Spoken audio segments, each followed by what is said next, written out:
mês de junho de 2013 tem sido um mês atípico na nossa nação brasileira. E eu fiquei refletindo, e foi muito bom esse mês poder ficar de banco, né? E ouvir os pregadores que passaram por aqui, falando sobre uma série de mensagens que desafiaram o nosso coração, que animaram a nossa vida, que falaram com profundidade da palavra de Deus.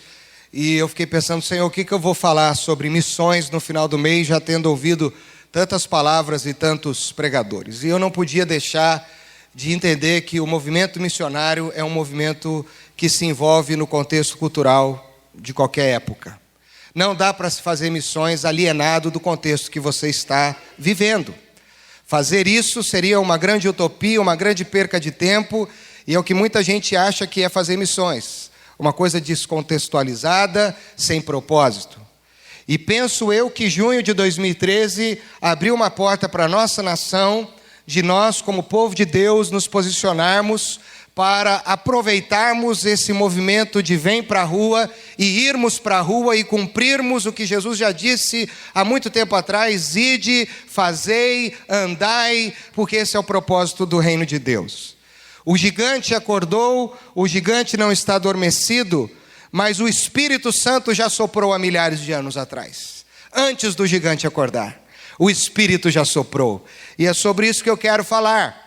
Quando a gente olha para as notícias da nossa nação, a gente vê em alguns sites, alguns blogs, e ontem eu li muita coisa na internet, falando sobre o gigante acordou, usando metáforas com músicas de bandas de rock do passado, do Black Sabbath, por exemplo, e outras coisas mais.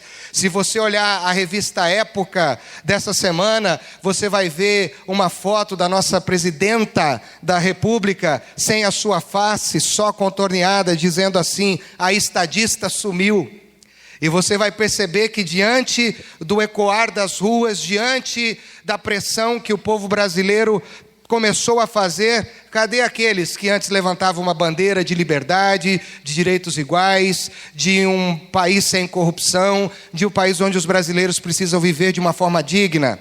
Se você olhar a revista Veja de hoje, eu já li a revista Veja de hoje, está escrito assim: então é no grito. Quando o povo começou a gritar, quando o povo começou a se manifestar, as coisas começaram a acontecer, os políticos começaram a trabalhar. E até ouvi uma reportagem na CBN essa semana, no final do Expediente lá, que eu gosto muito de ver aquele programa, e o Dan Stuber disse assim: os políticos brasileiros nunca trabalharam tanto na vida como trabalharam essa semana. Porque os caras votaram um monte de coisa e botaram para quebrar. Por quê? Porque houve uma pressão, porque houve um movimento, porque o pessoal se mobilizou. E a gente começou a ver então os políticos intimidados diante do clamor das ruas. Não diante das leis, porque as leis quase eles não cumprem. Mas eles estão intimidados pela força da mobilização, da sinergia de um povo que se une atrás de algum ideal. Os anônimos, e assim mesmo que eles querem ser chamados de anônimos, usaram aquela máscara falando sobre anonimato, e eles começaram a ser vistos dentro do nosso estado como um vírus letal que ameaça o poder, que ameaça o status quo da corrupção, que ameaça uma série de ideais e coisas que estão enraigadas na nossa nação. Nós vimos que esses protestos começaram inicialmente por causa de objetivos um tanto quanto não tão nobres assim. Em alguns estados, São Paulo, Rio de Janeiro, as pessoas começaram a reclamar sobre o aumento das tarifas dos transportes públicos. Mas diante da represária da polícia, diante de alguns posicionamentos dos políticos, o povo reagiu. E aí, isso começou a ganhar corpo, saiu de 2 estados, saiu de um ideal e começou a ganhar outros ideais. E aí os confrontos parece que fortaleceu o povo. E o povo disse assim: vocês estão pensando que a gente é fraco? Vocês estão pensando que a gente não aguenta com vocês? Nós vamos mostrar nossa força. E isso começou a ganhar força dentro do Facebook, uma grande campanha, Twitter, as redes sociais, a internet, como a gente conhece. Nós estamos, então, vislumbrando um dos maiores movimentos do Brasil depois de 1992. Quem que se lembra o que aconteceu em 1992? O impeachment do Fernando Collor. Os caras pintadas saíram para a rua E por causa da mobilização do povo, muitas coisas aconteceram. Mas a gente não lembra que no ano passado, um grupo de pessoas também se levantou contra os aumentos das tarifas, contra uma série de coisas. A gente tem memória fraca. Mas como agora a coisa ganhou uma repercussão midiática, como a coisa agora alcançou de uma forma mais abrangente a cabeça do povo, está todo mundo envolvido, e você liga a televisão e você não tem só agora os filósofos, os sociólogos, os psicólogos, você tem os manifestólogos, os especialistas em manifestação. Eles começam a surgir, né? Se aparecer OVNI, vai ver os ufólogos e assim por diante. Sempre aparece algum especialista em alguma coisa que acontece. Já percebeu isso ou não? E eles começam a querer fazer uma leitura social, ética, moral, do que e por que tudo isso está acontecendo na nossa nação. O fato é que no dia 17 de junho, e a revista Veja da semana passada, ela colocou na sua capa 7 dias que mudaram o Brasil. Não sei quantos de vocês leem a revista Veja. Cerca de 300 mil pessoas saíram para protestar em 12 cidades espalhadas pelo nosso Brasil. Essa foi a primeira fase mais forte desse movimento.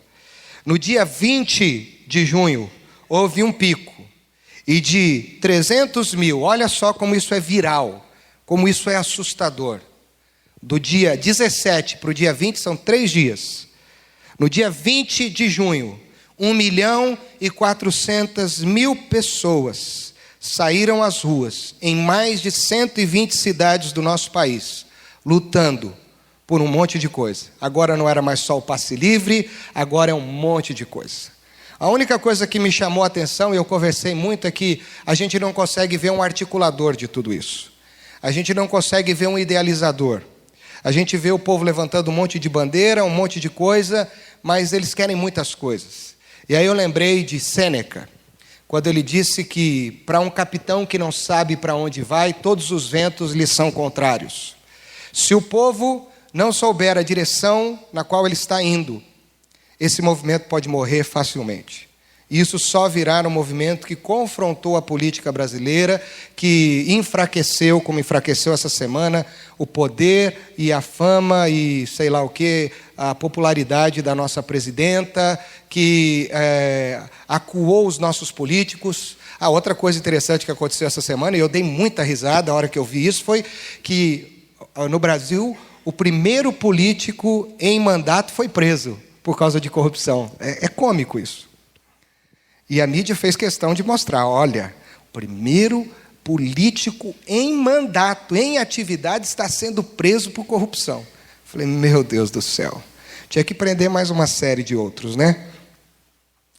Então, queridos, eu fico pensando que se as pessoas não sabem por aquilo que elas lutam, qual é a bandeira que elas levantam, o que está por trás de um movimento, de uma manifestação, do ir para a rua, esse movimento facilmente morrerá. E eu fico pensando que isso aconteceu conosco, como povo de Deus, no decorrer dos anos. Nós tínhamos um ideal, nós tínhamos uma ideologia, nós tínhamos uma força.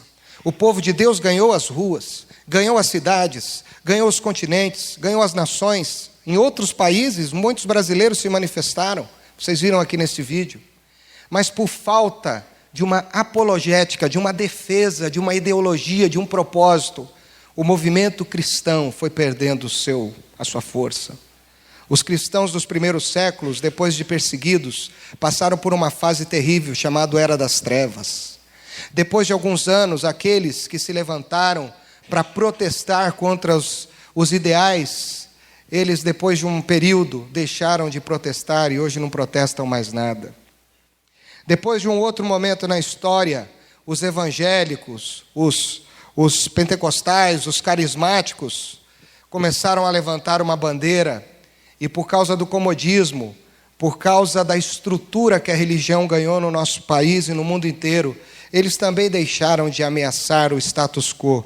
E hoje ser evangélico, ser cristão, é sinônimo muitas vezes de incoerência para muita gente. E aí ontem eu olhei a Marcha para Jesus em São Paulo e vi aquele monte de gente lá marchando para Jesus, e uma pessoa disse assim, eu vim marchar 2 horas para Jesus. Aí eu lembrei de mim, né? Com o dia da marcha para Jesus aqui, eu marchei 500 metros para Jesus ali, que foi da onde eu estava até meu carro. Qual é o propósito disso? Eu não tenho que marchar para Jesus num dia. Eu tenho que viver para Jesus todos os dias, todo momento e todo tempo.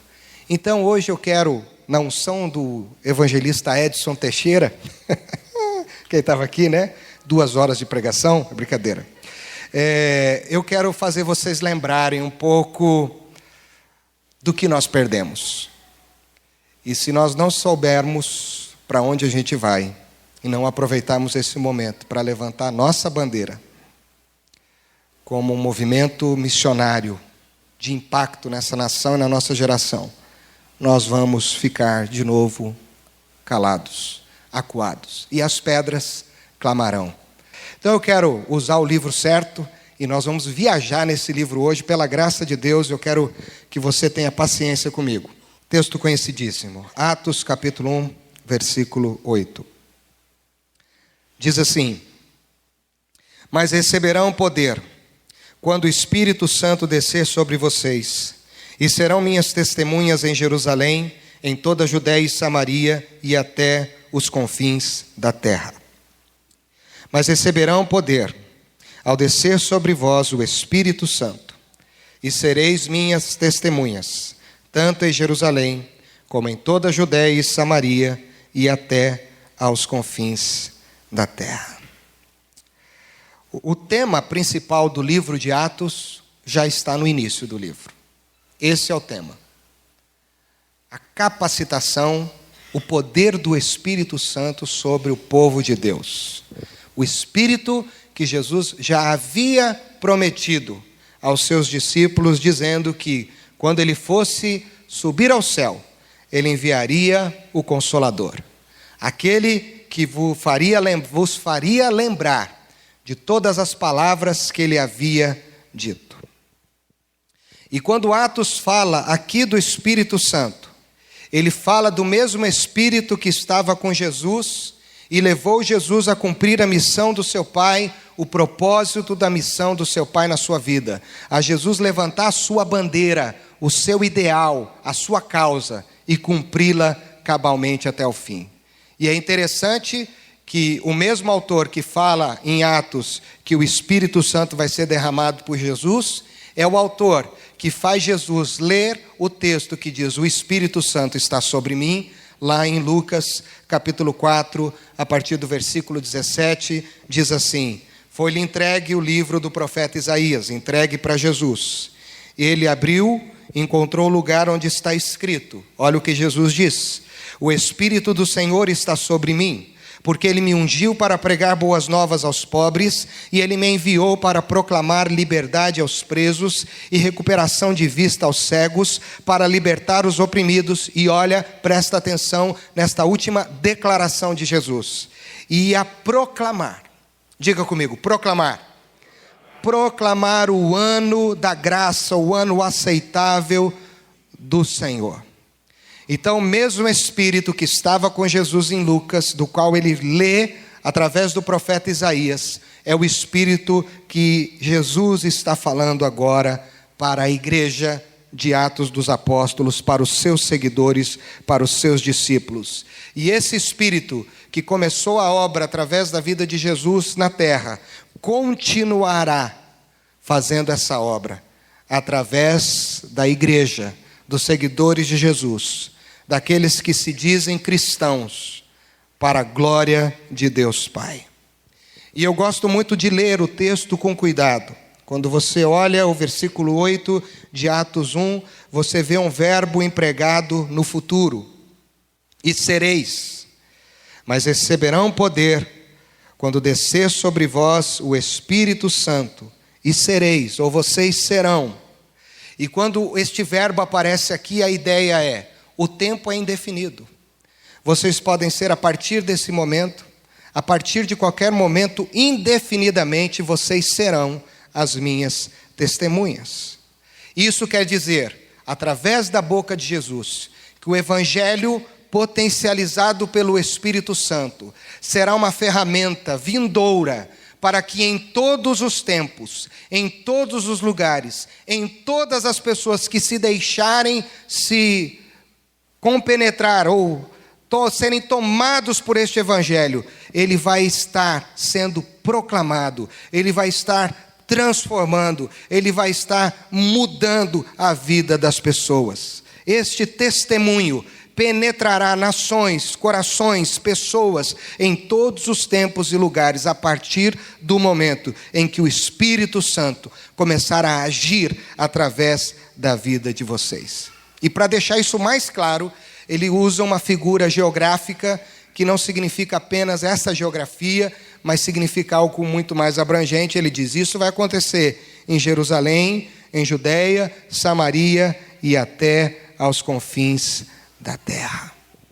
Atos dos Apóstolos é o caminho da igreja para proclamar a salvação em Jesus Cristo. Os evangelhos que relatam os atos de Jesus Cristo são atos ou o caminho do Cristo como o instrumento de salvação daqueles que crerem no seu nome. Há uma diferença entre Atos e os evangelhos. Em Atos nós temos o próprio Cristo agindo. Nos evangelhos nós temos a palavra de Cristo se cumprindo. Se as minhas palavras estiverem dentro de vocês, vocês vão fazer coisas muito maiores do que vocês possam imaginar. E quando Jesus diz Jesus diz dentro. E quando Jesus fala do Espírito, Jesus fala do Espírito agindo dentro de nós, dentro. Recebereis poder do Espírito, virtude interna, interior, motivacional. Essa é a ideia desse texto. Poder interno que mobiliza o seu coração, a sua mente, a levar a salvação aos perdidos. Outra coisa interessante é que no centro de tudo isso, Lucas é muito preciso nos seus escritos, está Jerusalém. Jerusalém é a chegada do caminho de Jesus. Jesus chega em Jerusalém e ali ele começa a falar coisas muito importantes sobre o reino de Deus e sobre ele mesmo. E agora, em Jerusalém, tem o ponto de partida da igreja. Jesus chega em Jerusalém e a igreja parte de Jerusalém. Não é para a igreja ficar em Jerusalém, mas é para a igreja sair de Jerusalém. Em Atos dos Apóstolos, nós não temos apenas o relato de atitudes dos apóstolos de Jesus, mas nós temos a história de um povo se fortalecendo, se mobilizando, sendo potencializado pelo Espírito Santo de Deus para dar testemunho daquilo que eles estão experimentando internamente na sua vida. E isso é tão forte, isso é tão intenso, que eles não conseguem ficar parados, eles precisam se mover, eles precisam se mexer. É esta a sensação que alguém que está tomado pelo Espírito Santo tem. Uma sensação de movimento, de ação, de atitude, de postura, de posicionamento, de marchar, de ir para a rua, de ir para onde quer que seja. Não é uma sensação de inércia empírica, ficar ali parado, estático, como muita gente diz. Não, o Espírito Santo potencializa o povo de Deus a fazer a vontade de Deus. E não dá para fazer a vontade de Deus parado. Estou cheio do Espírito Santo. Não dá. Tem que se mover, tem que fazer, tem que sair. É algo que vai tomando espaço no meu coração, nos meus passos, nos lugares aonde eu vou andando, nos lugares aonde eu vou falando, e é disso que o livro de Atos dos Apóstolos fala. É uma igreja que surge para se mover por intermédio de um articulador, o Espírito Santo, para cumprir o mandato de Deus na vida e no contexto das pessoas em que eles estão inseridos. É a fé em Cristo penetrando não só um povo, é a fé em Cristo penetrando histórias, culturas diferentes, pessoas diferentes, gente de todo tipo, de toda raça, de todo credo, de toda classe social, de todos os tipos. E você vai ver isso já já no capítulo 2, quando o Espírito Santo de Deus desce, e ele desce sobre uma série de nações que são elencadas aqui. É o propósito cultural de Deus. Deus quer alcançar o maior número de pessoas possível e o maior número de diferenças étnicas, culturais possíveis. E Lucas quer mostrar isso. Lucas quer mostrar como nós podemos ver o Evangelho alcançando as diferenças. Como nós podemos ver o Evangelho através do Espírito Santo, abafando as diferenças culturais e unindo pessoas por um ideal, por um propósito, por uma ideologia. O foco de Lucas não está nos acontecimentos. O foco de Lucas está no significado que gera os acontecimentos. Porque quando eu começo a olhar mobilizações assim, quando eu começo a ver pessoas fazendo algumas coisas, eu não fico lendo apenas o que elas estão fazendo. O que me leva a pensar é o que está por trás dessa atitude. O que essa pessoa está pensando? Qual é o núcleo mobilizador de tudo isso? Qual é o foco dos significados disso? E aí eu me lembro de ter lido um livro, até o Edson adquiriu, Edson Nielsen, e eu quero indicar, há muito tempo atrás esse livro eu li, de um rabino judeu chamado Harold Kirchner, que se chama Quando Tudo Não É o Bastante. É uma leitura em cima do livro de Eclesiastes, maravilhoso esse livro, muito bom. E uma das coisas que Harold Kirchner vai dizer, quando ele faz uma leitura bem profunda do livro Eclesiastes, dizendo quando tudo não é o bastante, é que nós não podemos viver uma vida essencialmente viva se a nossa vida não tiver nenhum significado. Vida sem significado não é vida.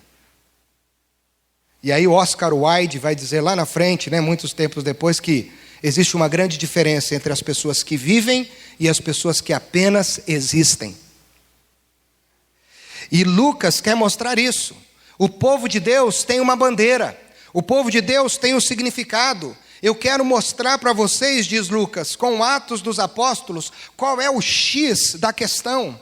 O que está por trás de todo um movimento que gerou um alcance em vários lugares, em várias nações, em várias etnias, em proporções que as pessoas não conseguiam mais mensurar, porque começou com os 12, com os 11, depois elegeram mais um, depois começou com mais um grupo e virou 3.000, 5.000, 10.000, e o livro vai dizer assim, se tornou uma multidão tão grande que não podia mais se enumerar.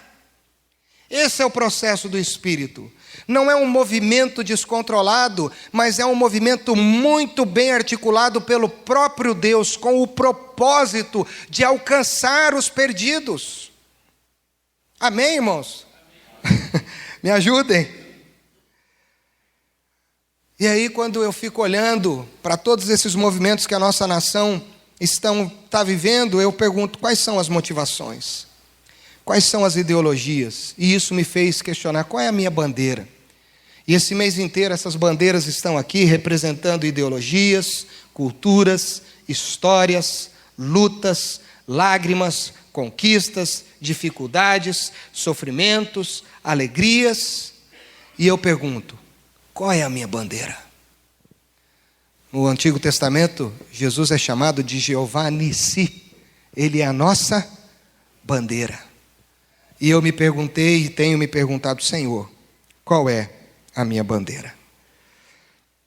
E aí eu quero tentar mostrar para vocês um pouco essa bandeira que Atos dos Apóstolos nos desafia. São 7 bandeiras. Atos 5:42, você pode anotar, porque eu acho que você não vai ter tempo de ficar lendo tudo comigo. Diz assim: todos os dias no templo, de casa em casa, não deixavam de ensinar e proclamar que Jesus é o Cristo. O primeiro movimento do Espírito é interno, eu já disse isso. Tudo começa dentro de casa. Tudo começa no ambiente da maior intimidade de cada indivíduo. Tudo começa da forma que tem que começar. Lá no Antigo Testamento, Deus começa a revelar a sua glória numa família. Eu faço o homem e a mulher conforme a minha imagem e a minha semelhança.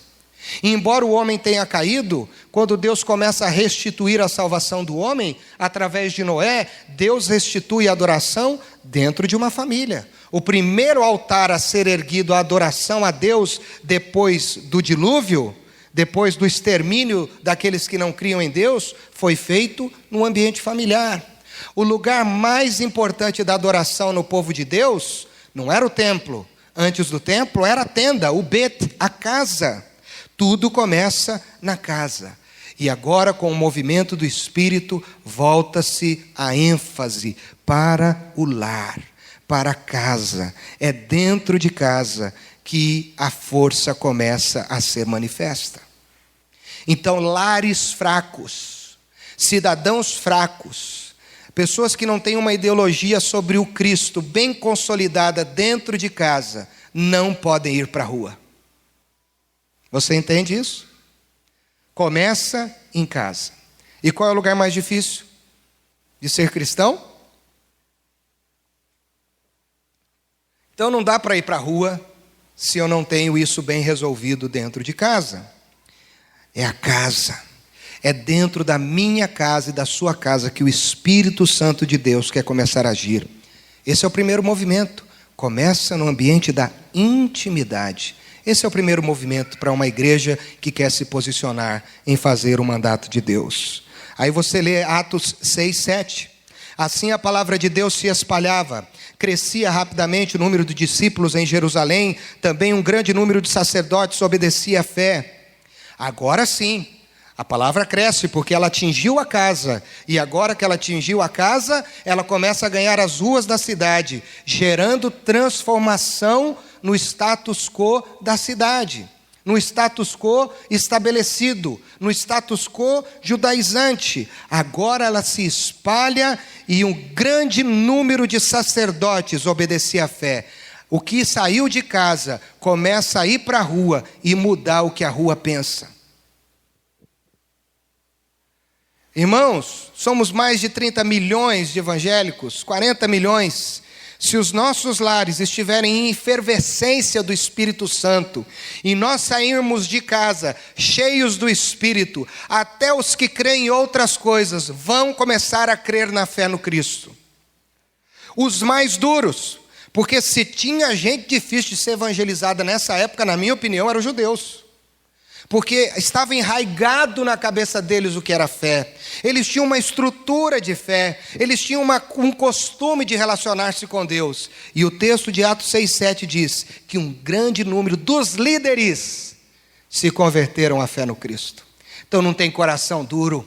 Não tem ninguém que possa resistir ao poder da fé de uma vida que está cheia do Espírito Santo. Porque o Espírito Santo é poder de Deus para nós, aleluia. Se você lê Atos 9:31, diz assim: a igreja passava por um período de paz em toda a Judéia, Galiléia e Samaria. Ela se edificava e encorajada pelo Espírito Santo. Olha que palavra maravilhosa esta. E encorajada pelo Espírito Santo, crescia em número, vivendo no temor do Senhor. Agora a expansão continua. Olha que coisa linda, está ganhando corpo. Eles não estão mais ali nas ruas, começa a ganhar o norte. Eles começam a sair e eles começam a atingir a Judéia, a Samaria, a Galiléia. E quando Lucas menciona a Galiléia, ele menciona intencionalmente. Lucas não é um escritor desatento, bobo, imbecil. E ele quer que os seus leitores entendam isso.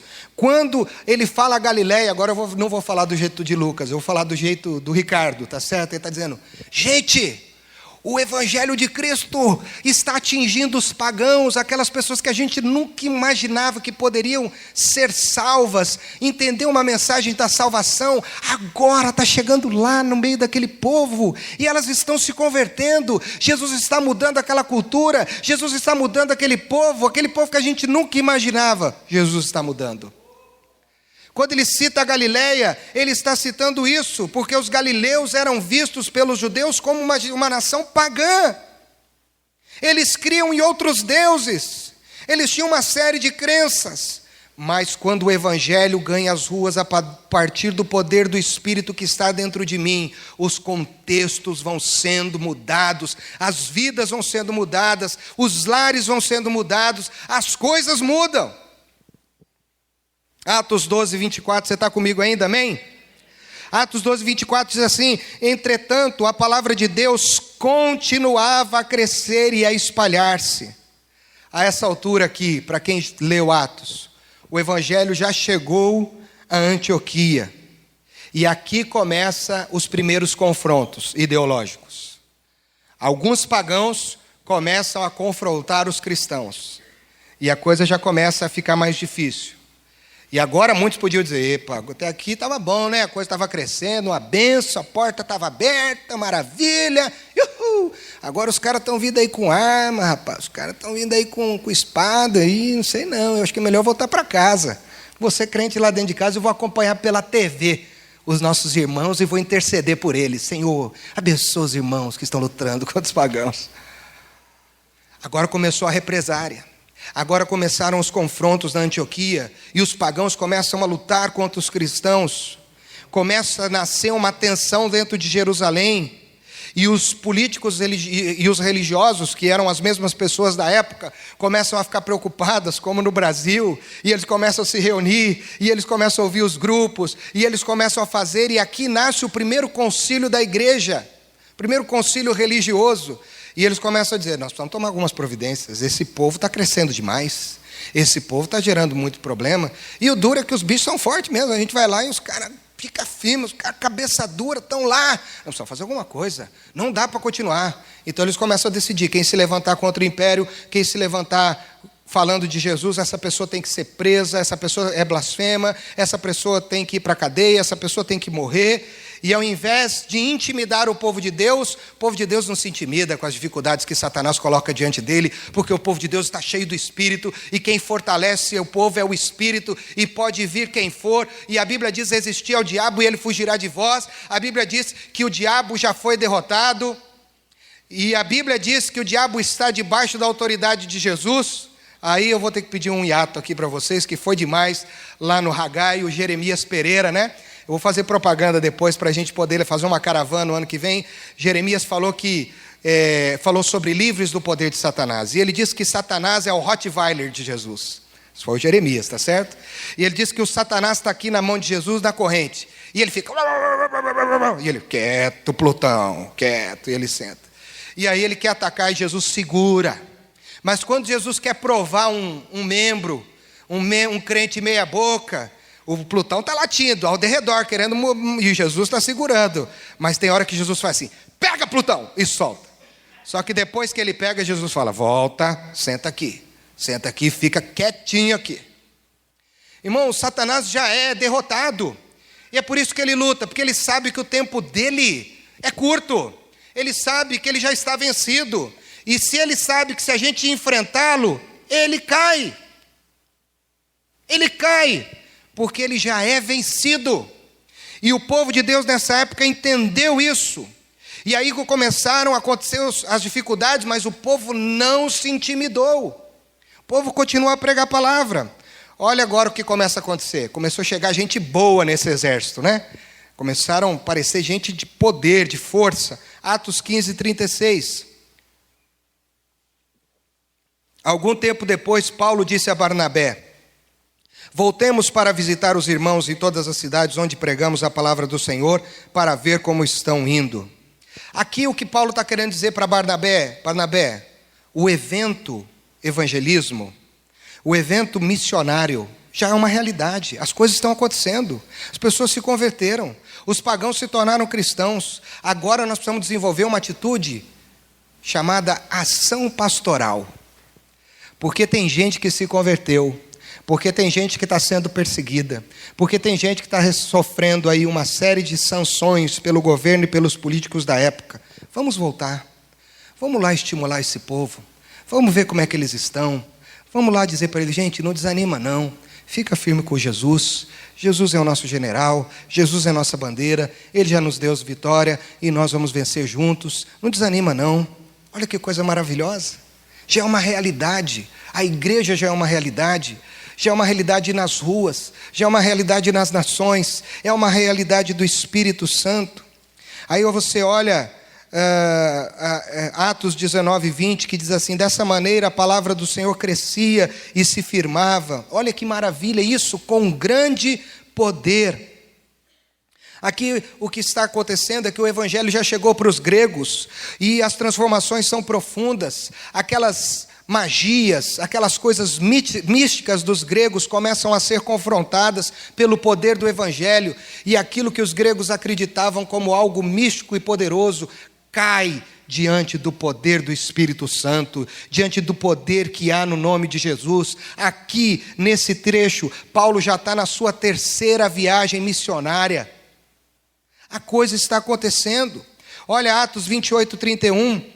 Pregando o reino de Deus com toda a coragem e sem obstáculos, ele ensinava a respeito do Senhor Jesus Cristo abertamente e sem impedimento algum. E aí eu estou terminando, e eu quero que você preste muita atenção nisso. Aqui são as últimas palavras do livro de Atos. Aqui Paulo está em Roma. Aqui Paulo está como um prisioneiro. E em um breve período de tempo, Paulo vai morrer.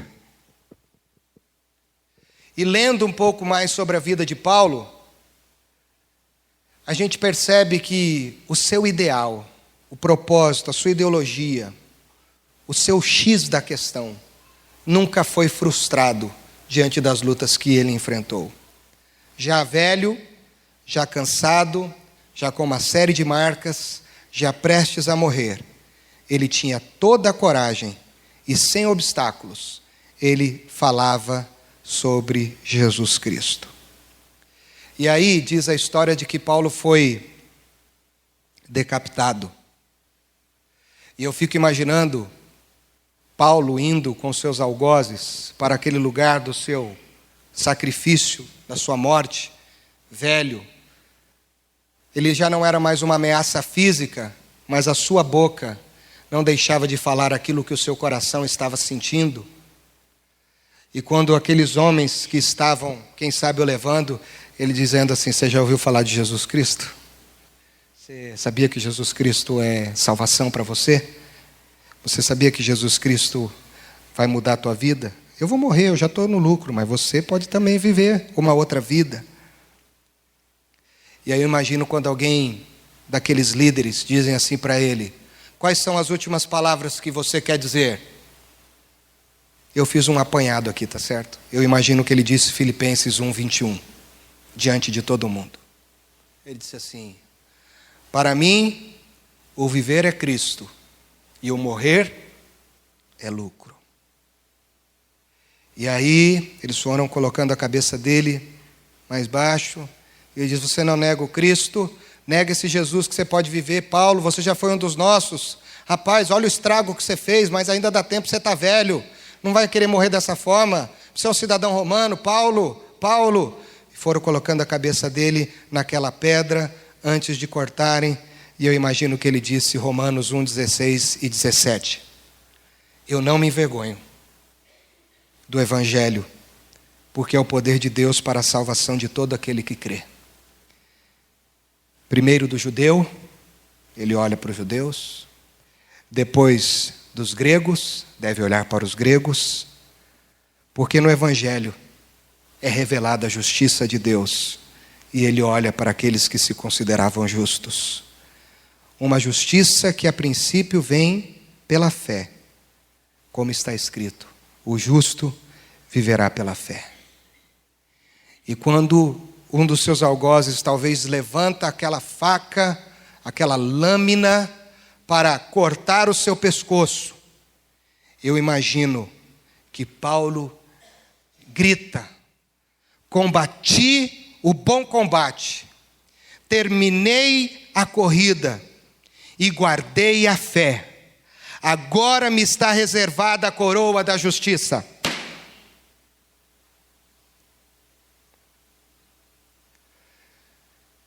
Paulo morreu por um ideal, por uma bandeira.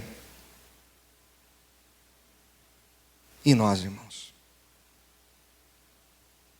1.400.000 pessoas foram para a rua. Estão se machucando, estão fazendo um monte de barbaridade por uma série de coisas. Eu não estou dizendo que você tem que sair daqui agora e pegar as pessoas pelo colarinho. Eu só estou dizendo que qual é o ideal que te move? Qual é o fogo do Espírito Santo? Qual é o Jesus que vive através do seu testemunho? Qual é o poder que enche o teu coração? Pai, obrigado, Senhor, pela Tua palavra. Obrigado, Pai, pelo desafio, ó Pai, que nós temos como exército do Senhor, ó Pai, como corpo de Cristo, como filhos de Deus, representantes do Senhor aqui nessa terra, de levantar, Senhor, a nossa bandeira, de levantar, Senhor, a nossa voz pela causa do Senhor Jesus Cristo. Pai, nos perdoa, Senhor, porque nós não vivemos, Senhor, como nós vemos os exemplos dos Teus soldados fiéis na Tua palavra, de homens e mulheres, ó Pai, que têm entregue as suas vidas pela causa do Evangelho, Senhor. Pai, obrigado porque o Senhor tem nos alertado, obrigado porque o Senhor tem nos chamado. Te agradecemos, ó Pai, porque o Senhor tem desafiado a nossa igreja a viver, Senhor, de uma forma diferente. E nos ajuda, Senhor, a entender, Senhor, a Tua palavra, o Seu desafio, o Seu ensino, Senhor, sobre as nossas vidas. Nos ajuda, Senhor, a sermos pessoas comprometidas, Senhor, com a Tua palavra, levando a Tua causa, Senhor, levando o Teu Evangelho a todos aqueles que estão ao nosso redor, as pessoas que convivem conosco. Nos ajuda, Senhor, a levar o Evangelho para essa cidade, para esse país, ó Pai, e para todas as nações, ó Pai. Que o Senhor nos levante, Senhor, como homens e mulheres na Tua presença, para cumprir o Teu chamado, cumprir o Teu propósito, em nome de Jesus. Amém. Que a graça do nosso Senhor e Salvador Jesus, que o amor de Deus, o nosso Pai, que o consolo do Espírito Santo esteja com você e com a sua família, hoje e sempre. Amém e amém. Deus te abençoe.